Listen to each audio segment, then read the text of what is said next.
follow up lang po. May confirmation po ba tayo na may red notice ang Interpol kay Zaldico? Mas mabibigyan po yan ng katugunan ni SOJ Vida. Thank you, ma'am. Sunod na tanong mula kay Maricel Halili, TV5. Magandang hapon po, Yusek. Yusek, may we have more details about Zaldico?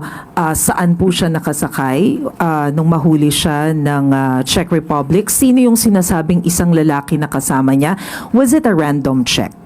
Unang-una po, ang binigyan po ng authority na magsalita patungkol po dyan ay si Secretary Vida.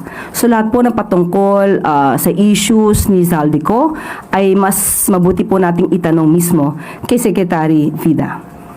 But with all the disinformation circulating right now, may we know how come wala pa pong inilalabas na photos and videos of Zaldico? Kasi mayroon pong ibang country na involved.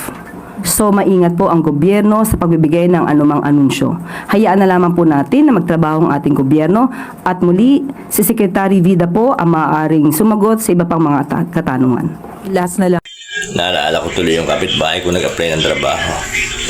Na maalam sa asawa at interview daw niya.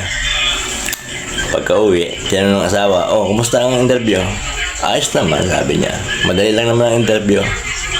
Sabi ng asawa, "Hindi, tanggap ka na." "Ay, hindi. Ibagsak eh."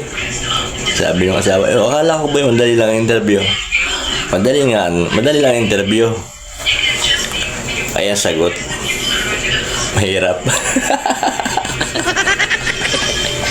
My goodness. Alright.